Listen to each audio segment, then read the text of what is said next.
लग पाएगा, कोई बात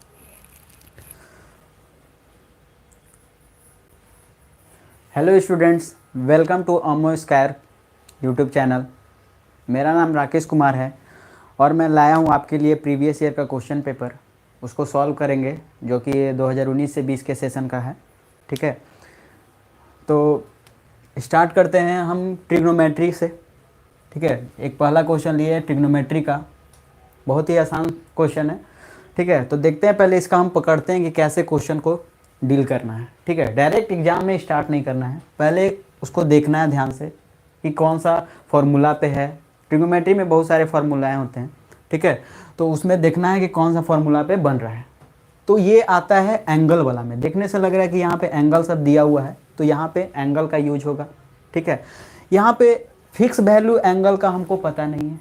हम लोग जनरली पढ़े हैं 15 का मल्टीपल में।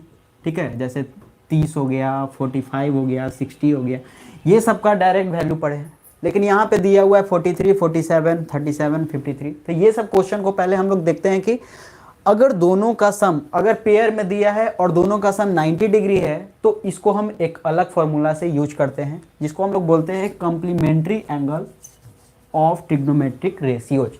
ठीक है, जैसे मैं यहाँ पे एग्जांपल लिख देता हूँ, sine 90 minus theta equal to cos theta. ये एक रिलेशन होता है कॉम्प्लीमेंट्री एंगल का, साइन का कॉस से रिलेशन होता है।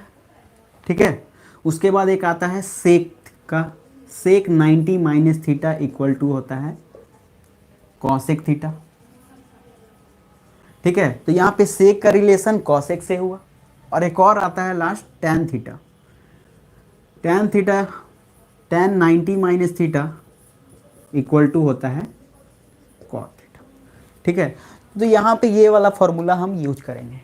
क्यों करेंगे? क्योंकि यहाँ पे दोनों का सम कितना है, हमको यहाँ भी दिख रहा है 90 ही दिख रहा है, यहाँ भी दिख रहा है 90 दिख रहा है। ये दोनों का सम 90 नहीं दिख रहा है, लेकिन ये दोनों का सम कितना दिख रहा है, 90 दिख रहा है। ठीक है, ये दोनों का सम कितना दिख रहा है, 90 दिख रहा है। तो हमको खोजना पड़ेगा, पेयर खोजना पड़ेगा 90 का। तो पहले हम लोग खोज के एक साथ कर लेंगे, फिर उसके बाद हम लोग क्या करेंगे, चेंज करेंगे। ठीक है, चेंज करने के बाद फिर एक और फार्मूला यूज होगा। ठीक है, वो मैं आगे करके बताता हूँ उसके बाद। ठीक है, तो इसको सबसे पहले हम क्या करेंगे, चेंज करेंगे। और हाँ, किसी एक को चेंज करना है, जब भी पेयर में हो तो किसी एक को चेंज करेंगे, साइन या फिर कॉस को। ठीक है, तो यहाँ पे हम साइन को करते हैं। ठीक है, 3 साइन को लिख सकते हैं कॉस 90 माइनस 43। साइन से कॉस में लिखे तो इसको लिखेंगे 90 माइनस 40। ठीक है, और यहाँ पे क्या है, कॉस 47 माइनस, फिर यहाँ पे पेयर है, किसी एक को चेंज करेंगे, कॉस को चेंज कर देंगे। कॉस का चेंज किससे होता है, साइन में। तो कॉस को लिख दिए साइन, लेकिन उसके जगह पे क्या लिखना पड़ेगा, 90 माइनस 37, और ये को सेम टू सेम रख देना है 53। ठीक है, अब यहाँ पे ये दोनों एकदम दूर दूर पे है, तो उसको पहले हम एक साथ कर लेते हैं, tan 5 degree into tan 85 degree. फिर इसका यहाँ पे, तो इसको भी एक साथ कर लेते हैं, tan 25 degree into tan 65 degree.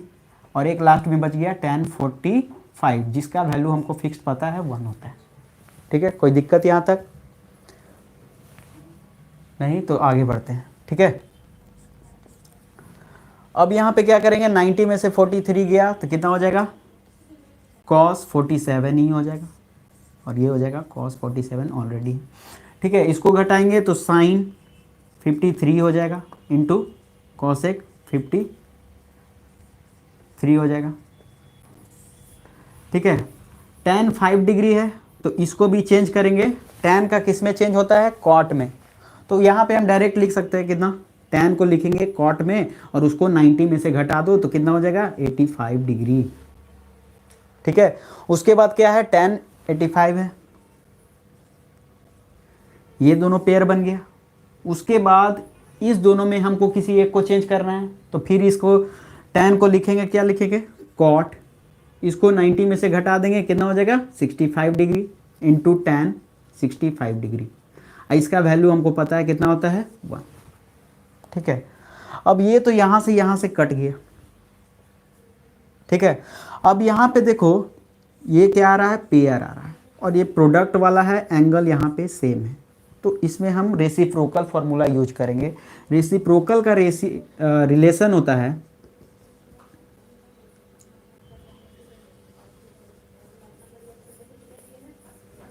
Sign का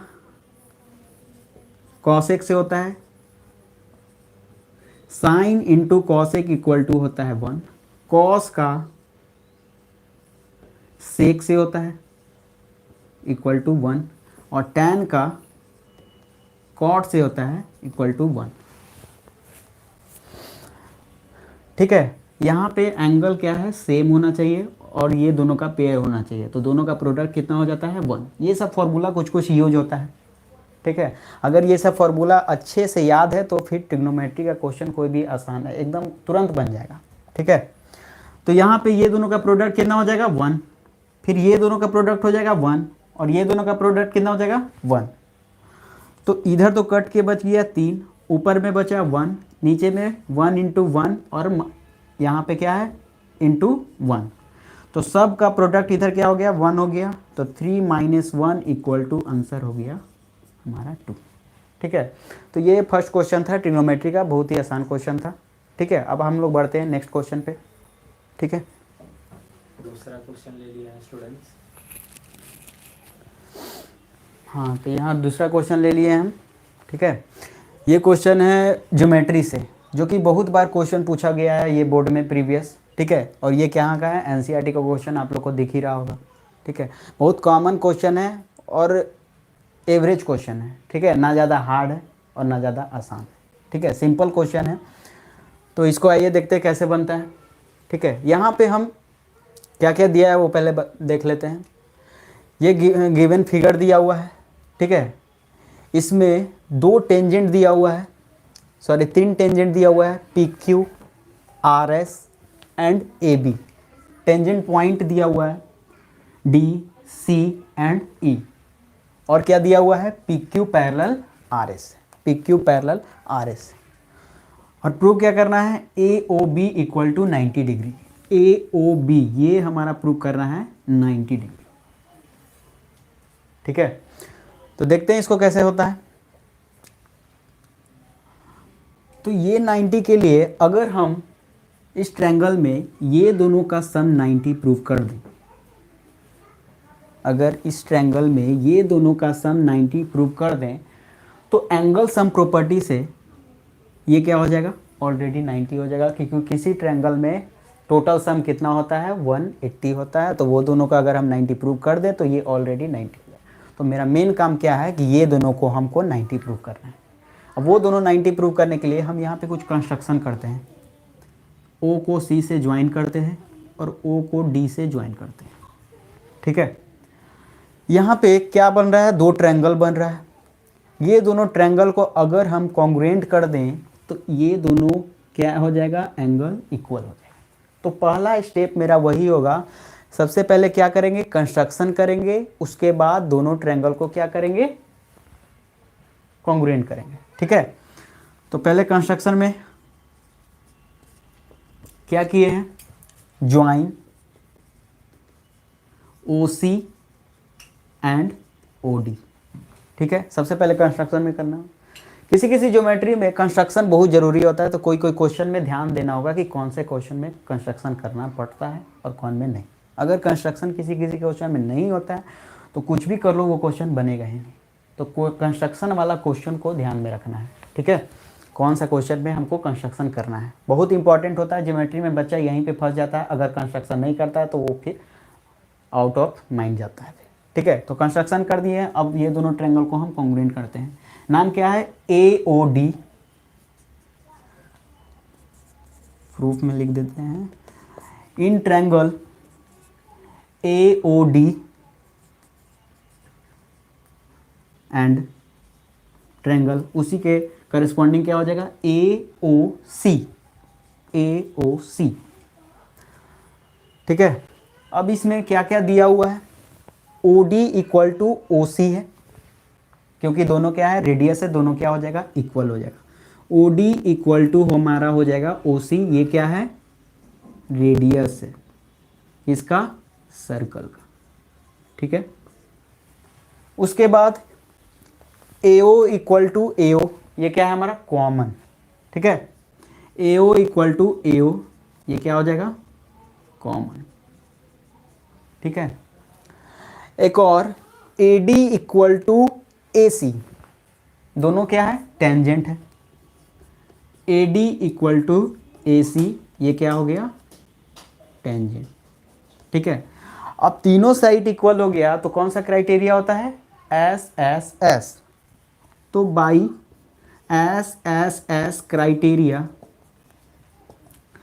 क्या हो जाएगा, triangle AOD congruent triangle AOC, ठीक है। दोनों ट्रायंगल कॉन्ग्रुएंट हो गया, मतलब नीचे तक का पूरी अच्छा दिख गया, ठीक है, ठीक है। अगर कॉन्ग्रुएंट हो गया तो फिर हम कह सकते हैं ना, ये एंगल इसके इक्वल हो जाएगा, ठीक है। एंगल 1 इक्वल टू एंगल 2, इसको हम लोग बोलते हैं by CPCT, congruent part of corresponding part of congruent triangles, ठीक है। बाई CPCT से 1 इक्वल टू 2 हो गया। यहाँ भी हम थोड़ा नेमिंग कर देते हैं 3 एंड 4। तो जब एक ही जैसा एक और प्रोसेस हो, अगर हम कंस्ट्रक्शन यहाँ करते तो ये एंगल भी सेम प्रोसेस से क्या हो जाता, इक्वल हो जाता। तो उसके जगह पे, उतना लिखने के जगह पे हम वर्ड यूज करते हैं क्या, सिमिलरली। क्या करते हैं, सिमिलरली। सिमिलरली क्या हो जाएगा, 3 इक्वल टू 4, ठीक है। Angle 3 equal to 4। अच्छा, यहाँ पे हम और कुछ ऐड कर सकते थे कि अगर एंगल 1 इक्वल टू एंगल 2 हो गया है तो ये वाला एंगल पूरा का क्या हो जाता है, हाँ। जब दो पार्ट इक्वल हो जाता है तो एक पार्ट क्या हो जाएगा, पूरा का आधा हो जाएगा। यानी कि हम लिख सकते हैं, यहाँ पे थोड़ा ऐड कर देते हैं, देयरफॉर इसके बाद 1 इक्वल टू 2 हो गया तो लिख सकते हैं therefore angle 1 equal to half DAB, half angle DAB, ये हो गया हाफ। यहाँ पे भी उसी तरह से लिख सकते हैं, 3 इक्वल टू लिख सकते हैं क्या, हाफ एंगल, इसमें क्या लिखेंगे, EBA, EBA, ठीक है। अब यहाँ पे जैसा कि क्वेश्चन में दिया हुआ है PQ पैरेलल RS, और ये मेरा AB एक ट्रांसवर्सल लाइन है, देयरफॉर ये दोनों एंगल का सम कितना डिग्री हो जाएगा, 180 बाई को इंटीरियर एंगल प्रॉपर्टी, ठीक है। को इंटीरियर एंगल से ये दोनों एंगल का सम क्या हो जाएगा, 180। तो देयरफॉर जब 180 हो गया तो हम लिख सकते हैं, कौन सा एंगल था, DAB, सिंस पहले लिख देते हैं PQ parallel RS, since PQ parallel RS, therefore लिख रहा है वही नीचे तक उसके बाद देयरफॉर वाला बगल में लिखोगे ना, उसके बाद ऊपर चले जाओ फिगर के बगल में। देयरफॉर PQ पैरेलल RS हो गया, देयरफॉर क्या हो जाएगा, DAB, एंगल DAB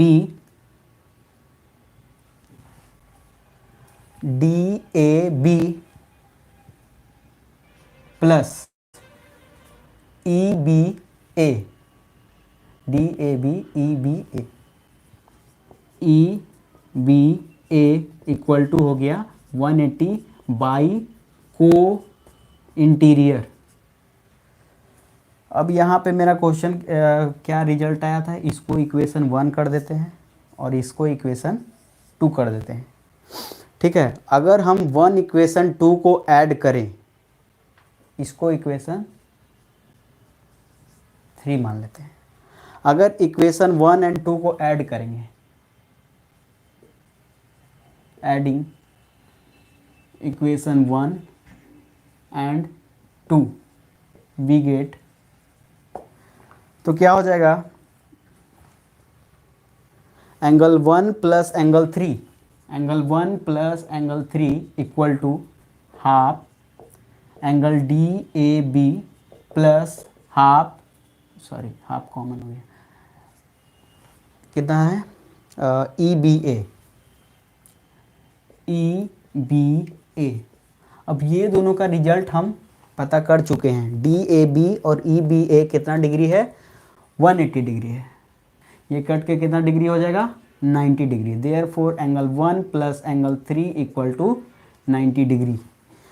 मतलब मेन जो हम शुरू में बोले थे, क्या बोले थे कि 1 और 3 का सम अगर 90 आ जाए तो ये वाला एंगल ऑलरेडी 90 हो जाएगा bye angle sum property of triangle. अब वो वाला प्रॉपर्टी हम यूज कर सकते हैं। ठीक है, तो यहाँ तक सब क्लियर है,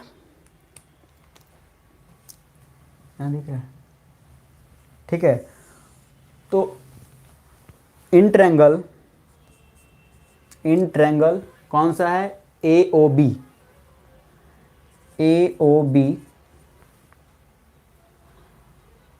angle 1 plus angle 3 plus angle A O B equal to कितना डिग्री होता है, किसी भी ट्रायंगल में तीनों का सम 180। ये दोनों का रिजल्ट हम फाइंड कर चुके हैं, कितना डिग्री है, 90 degree, plus angle A O B equal to 180, तो angle A O B equal to कितना हो जाएगा, 180 माइनस 90 इक्वल टू 90। ये हो गया हमारा प्रूफ। ठीक है, एक बार मैं फिर से रिवाइज कर देता हूँ क्या क्या मैं किया। ठीक है, तो सबसे पहले क्या क्या दिया हुआ था, ये दोनों इसके पैरेलल दिया हुआ था और टेंजेंट भी दिया हुआ था, ये एक और एक्स्ट्रा टेंजेंट दिया हुआ है। ठीक है, हमको प्रूव करना है ये एंगल कितना डिग्री, 90 डिग्री। तो सबसे पहले हम क्या किए, ये दोनों को ज्वाइन किए कंस्ट्रक्शन में। ठीक है, उसके बाद ये दोनों ट्रायंगल को क्या किए, कॉन्ग्रुएंट किए, जिससे हमारा क्या निकल गया, एंगल 1 इक्वल टू एंगल 2। अब जब दो एंगल इक्वल हो जाए तो ये वाला एंगल पूरा का क्या हो जाएगा, हाफ हो जाएगा, पूरा का क्या हो जाएगा, हाफ हो जाएगा। यहाँ पे रिजल्ट फाइंड कर चुके हैं, उसको इक्वेशन क्या कर दिए, 1 दे दिए। ठीक है, सिमिलरली क्या कर दिए, 3 इक्वल टू 4। ठीक है, सेम ही प्रोसेस हो तो क्या यूज कर देंगे हम लोग, सिमिलरली 3 इक्वल टू 4 लिख दिए, तो 3 भी क्या हो जाएगा, ई टोटल का क्या हो जाएगा, हाफ हो जाएगा। ठीक है, जब टोटल का हाफ हो गया तो फिर आगे क्या है, एक रिजल्ट फाइंड किए हैं, जब ये दोनों पैरेलल हो जाए तो ये दोनों का सम कितना होता है, 180 होता है।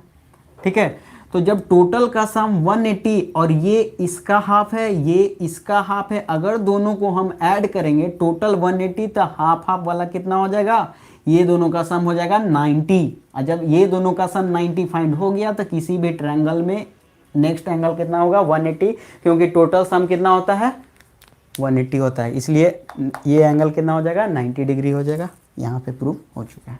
ठीक है, तो चलिए 2 क्वेश्चन हो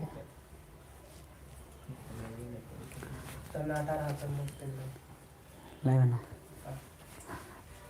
हाँ, तो आइए नेक्स्ट क्वेश्चन में चलते हैं।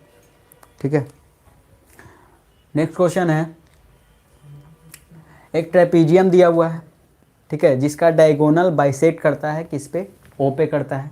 ठीक है, इसमें आर एस पैरेलल है पी क्यू और दिया हुआ है पी क्यू जो है आर एस का ट्रिपल है। ये जो पी क्यू है बड़ा सा, वो क्या है, आर एस का ट्रिपल है।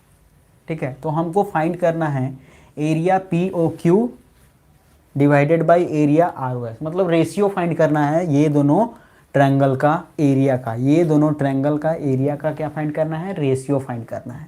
कौन सा ट्रायंगल है, R O S and Q O P. ठीक है, हम लोग ज्योमेट्री में पढ़ चुके हैं कि किसी भी दो सिमिलर ट्रायंगल का एरिया का रेशियो क्या होता है, करेस्पॉन्डिंग साइड के स्क्वायर के रेशियो के इक्वल होता है। ठीक है, तो पहले हम क्या करेंगे, यहाँ पे फाइंड करेंगे कि ये दोनों ट्रायंगल कैसा है, सिमिलर है। सबसे पहले हम लोग क्या करेंगे, ये दोनों ट्रायंगल को क्या करेंगे, सिमिलर करेंगे।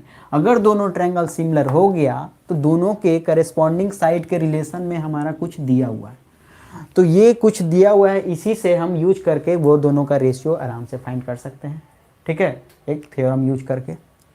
तो आइए पहले दोनों को क्या करते हैं, दोनों ट्रायंगल को सिमिलर करते हैं। सिमिलर का प्रॉपर्टी होता है या तो कोई 2 एंगल प्रूव कर दो या ट्रिपल एंगल प्रूव कर दो। ठीक है, तो यहाँ पे हमको साफ साफ दिख रहा है ये दोनों एंगल क्या होता है, वर्टिकली अपोजिट एंगल। जब ये दोनों पैरेलल है तो ये एंगल इसके इक्वल और ये एंगल इसके इक्वल, दोनों ट्रायंगल में तीनों एंगल क्या हो गया, इक्वल हो गया।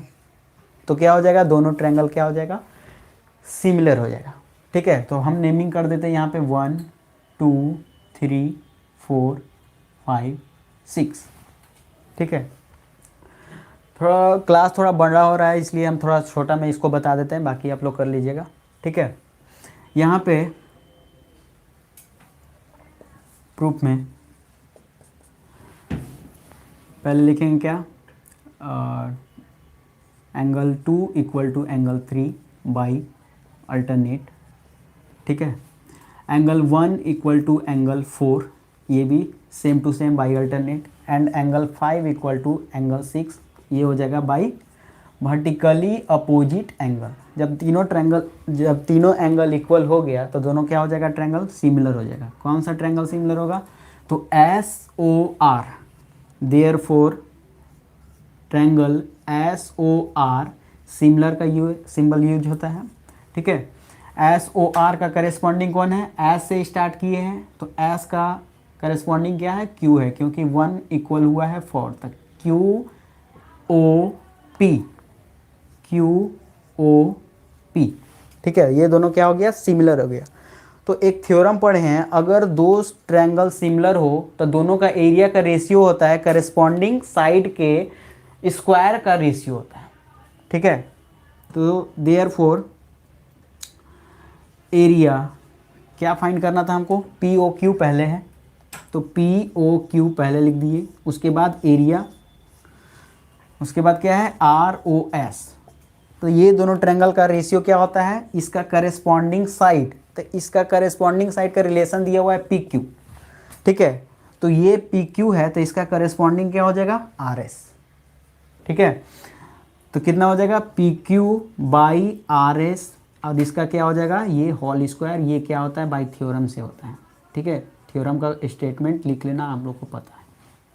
ठीक है, PQ बाई RS। अब यहाँ पे दिया है PQ ऐसा रिलेशन है, तो यहाँ पे अगर हम फाइंड करें तो PQ बाई RS हो जाएगा 3/1। ठीक है, तो इसको मान लेते हैं इक्वेशन 1 मान लेते हैं। ठीक है, तो इसके बाद हम डायरेक्ट लिख सकते हैं PQ बाई RS के जगह पे लिख सकते हैं 3/1 और इसका लिख देंगे होल स्क्वायर इक्वल टू 9/1। अगर रेशियो फाइंड करना होता है तो अगर हम इसको लिख सकते हैं 9:1, ये हो गया हमारा आंसर। ठीक है, बस कुछ नहीं किया है, दोनों ट्रायंगल को क्या कर दिए हैं, सिमिलर कर दिए हैं, और सिमिलरिटी वाला फॉर्मूला यूज कर दिए एरिया से, जो कि क्या होता है, दोनों का रेशियो होता है, दोनों का करेस्पॉन्डिंग स्क्वायर रेशियो के स्क्वायर के इक्वल होता है। ठीक है, और ये दोनों रिलेशन दिया हुआ था PQRS में, तो वहाँ पे 3/1 कर दिए, उसका स्क्वायर कर दिए 9/1। अगर हमको रेशियो में पूछता तो 9:1 लिखते हैं। अगर ऐसे पूछेगा, कुछ बोलते दिए थे नेक्स्ट क्लास, चौथा क्वेश्चन आप लोग हाँ हाँ, तो ये है 4th क्वेश्चन। ठीक है, इसमें दिया हुआ है 2 right triangle ABC and DBC। इसमें दिया हुआ है 2 राइट ट्रायंगल ABC DBC जो कि सेम बेस पे है, BC पे है और सेम साइड है, मतलब ये भी इस साइड है और ये ट्रायंगल भी इस साइड है। यही दोनों ट्रायंगल में ये कंडीशन दिया हुआ है कि 2 ट्रायंगल राइट ट्रायंगल है और दोनों एक ही बेस पे एक ही साइड पे, और दोनों इंटरसेक्ट करता है AC एंड BD इंटरसेक्ट करता है P पे। तो हमको प्रूव करना है AP into PC equal to BP into DP। AP into PC BP into DP। तो यहाँ पे साफ साफ दिख रहा है कि ये जो हमको प्रूव करना है ये दोनों ट्रायंगल में आ रहा है। अगर दोनों ट्रायंगल को हम सिमिलर कर दें तो ये मेरा रिजल्ट आ जाएगा। सिमिलर करना बहुत आसान है। ये दोनों ट्रायंगल क्या है, वर्टिकली अपोजिट एंगल।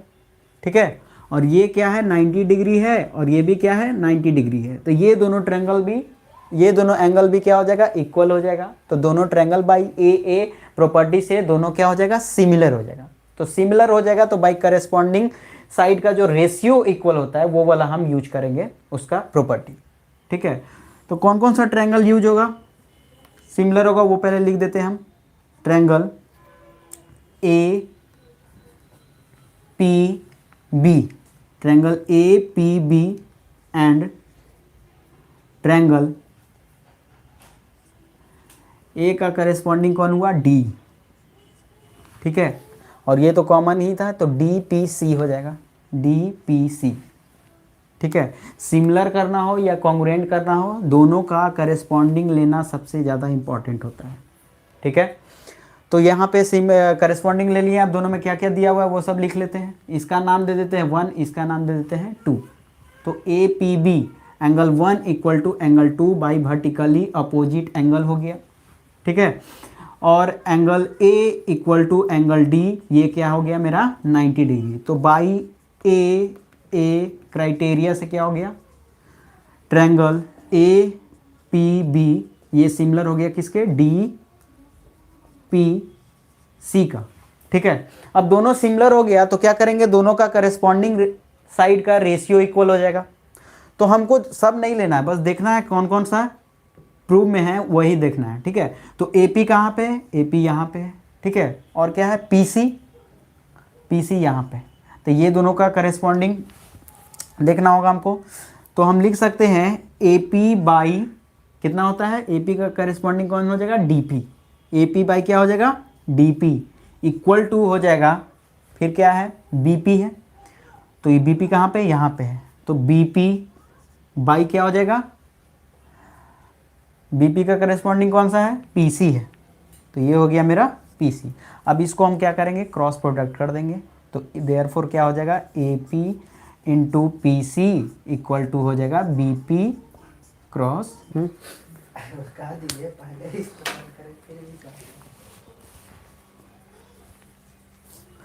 तो ये रहा 5th क्वेश्चन।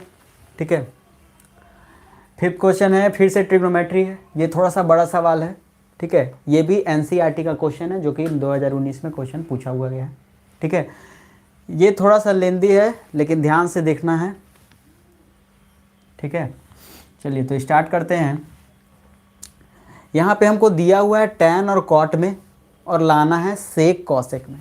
अगर कुछ फॉर्मूला सेट नहीं हो, अगर हम एलसीएम लेते हैं तो ये दोनों का प्रोडक्ट में कुछ फॉर्मूला बन नहीं रहा है, ना ही हम यहाँ पे रेशनलाइज कर सकते हैं। रेशनलाइज करेंगे तो इसका भी कोई फॉर्मूला सटीक नहीं बैठ रहा है। तो यहाँ पे हम सबसे पहले क्या करेंगे, जब कुछ फॉर्मूला नहीं बैठे तो हम क्या करते हैं, टैन और कॉट को साइन कॉस में चेंज कर देते हैं। जब साइन कॉस में चेंज हो जाएगा तो फिर अपने आप कुछ कुछ फॉर्मूला लग लग के फिर ये आराम से आ जाएगा। जब कुछ नहीं समझ में आया तो क्या करना है, हमको साइन और कॉस में चेंज कर देना है। बहुत सारा सवाल ऐसा ही सॉल्व हो जाएगा। ठीक है, तो हम सबसे पहले वही करने जा रहे हैं। यहाँ पे पहले कुछ हम थोड़ा सा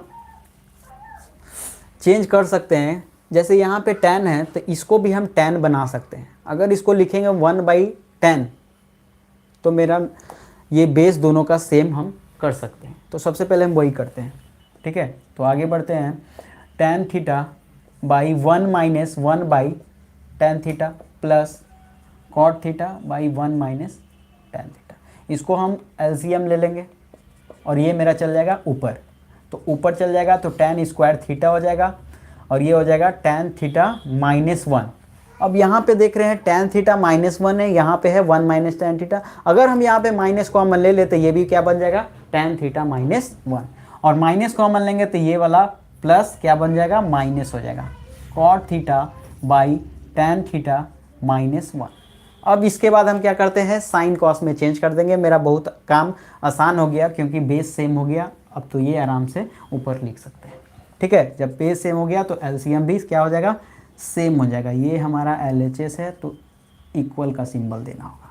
ठीक है, तो बेस सेम हो गया तो tan थीटा -1 ये हो गया LCM, tan square theta minus cot theta हो जाएगा।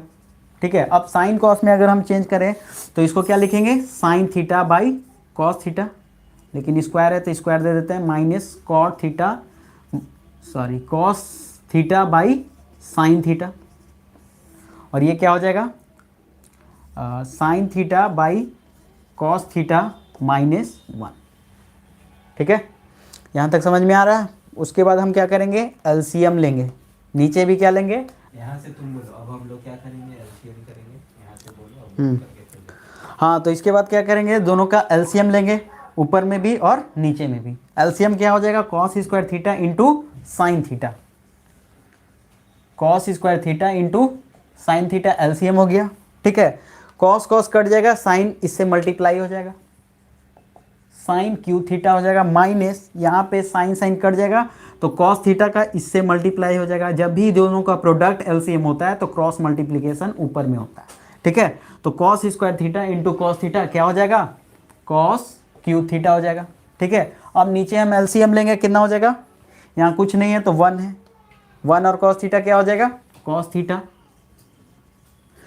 यहाँ पे क्या हो जाएगा, 1 से मल्टीप्लाई यानी कि साइन थीटा, और यहाँ पे हो जाएगा माइनस कॉस थीटा। ठीक है, एक यहाँ पे कॉस हम इसी तरह ऐसे ही काट सकते हैं। ठीक है, तो ऊपर में मेरा बच गया sine cube theta minus cos cube theta, by में हो गया cos theta into sine theta, और ये हो जाएगा 1/, इसको हम पलट देते हैं, ऊपर करेंगे तो क्या हो जाएगा, न्यूमरेटर नीचे, डिनोमिनेटर ऊपर चल जाएगा। डिनोमिनेटर में कितना था 1, तो ये क्या हो जाएगा 1 sign theta minus cos theta. ठीक है, अब यहाँ पे ए क्यू माइनस बी क्यू का फॉर्मूला यूज कर सकते हैं, उसको हम फॉर्मूला में डिवाइड कर देंगे। कितना होता है, A Q minus B Q equal to होता है ए माइनस बी, बाकी होता है A square plus B square plus A B. ठीक है, तो इसको हम लिख सकते हैं sine theta minus cos theta, और ये हो जाएगा sine square theta into plus cos square theta, और ये हो जाएगा plus sine theta into cos theta. ठीक है, जब भी माइनस अगर यहाँ दे देते हैं तो ये वाला सिंबल प्लस हो जाता है, अगर यहाँ प्लस रहता तो यहाँ वाला माइनस देते हैं। ये फॉर्मूला में है, थोड़ा सा इजी है याद रखने के लिए। अगर क्यू में माइनस में है तो यहाँ माइनस देंगे तो यहाँ प्लस देंगे, अगर प्लस ए क्यू प्लस बी क्यू तो ए प्लस बी देंगे तो यहाँ पे माइनस होगा, और ये दोनों हमेशा प्लस में होता है क्योंकि स्क्वायर है। ठीक है, अब नीचे हमारा क्या बच गया, cos theta into sine theta, और ये हो जाएगा sine theta into cos theta, sorry minus sign theta minus cos theta, तो ये sign theta minus cos theta दोनों कट जाएगा। ठीक है, यहाँ पे हम लिख सकते हैं sign square theta plus cos square theta कितना होता है, 1 होता है। ठीक है, और यहाँ पे क्या है, sign theta into cos theta. ध्यान से देखना, ये क्वेश्चन बहुत सा इंपॉर्टेंट क्वेश्चन है। ठीक है, थोड़ा सा लेंदी है लेकिन बहुत अच्छा क्वेश्चन है। ठीक है, नीचे क्या बच गया, cos theta into sine theta. अब क्या करेंगे, इस डिनोमिनेटर को एक बार इससे डिवाइड करेंगे और एक बार इससे डिवाइड करेंगे। ठीक है, तो यहाँ पे हम लिख सकते हैं 1 sign theta into cos theta, एक बार 1 से डिवाइड कर दिए, प्लस एक बार इससे डिवाइड करेंगे तो sign theta into cos theta by sine theta into cos theta, तो ये दोनों सेम था तो क्या हो जाएगा, कट जाएगा। अब यहाँ पे देखो 1 साइन थीटा है, 1 कॉस थीटा है, तो साइन ऊपर जाता है तो कॉसेक होता है, कॉस ऊपर जाता है तो क्या हो जाता है, सेक हो जाता है। तो यहाँ पे फाइनल रिजल्ट क्या हो गया, ये दोनों कट के हो गया 1, इसको हम पहले लिख देते हैं, और ये दोनों ये ऊपर गया तो साइन का क्या हो जाएगा, कॉसेक। ठीक है, cosec theta into sec theta, और यही हमको लाना था, क्या लाना था, 1 plus sec theta into cosec theta, 1 plus. ठीक है, तो यहाँ पे क्या किया आप लोगों को समझ में आया होगा। बस क्या किए हैं, शुरू में हम बस कॉर्ड को चेंज करके बेस सेम करने के लिए tan में चेंज किए। ठीक है, उसके बाद जब बेस सेम हो गया तो उसके बाद फाइनली क्या किए हैं, साइन कॉस में चेंज करके, बाकी सब फॉर्मूला कुछ यूज किए हैं क्यूब वाला, बाकी सब फॉर्मूला है वही। नहीं तारीख को नहीं बोलेंगे तो फिर पता नहीं तारीख को टाइम मिलेगा। हाँ बोल देंगे, जेपी सर इन्फॉर्मेशन दे देंगे आपको। हाँ तो स्टूडेंट्स आज तक यहीं तक रखते हैं। ठीक है, आज 5 क्वेश्चन सॉल्व हुआ है, बहुत ज़्यादा टाइम लग गया है। अगर आप लोग को इसी तरह से बेसिक टाइप से सॉल्यूशन पसंद है तो ऐसे ही चलेगा आगे से का। अगर आपको थोड़ा सा लेंदी टाइप लग रहा है तो मैं थोड़ा सा और शॉर्ट में बताऊँगा अगर आप लोग को कंफर्टेबल हो। ठीक है, तो बाकी का क्वेश्चन आगे का शेड्यूल बता देंगे जेपी सर कब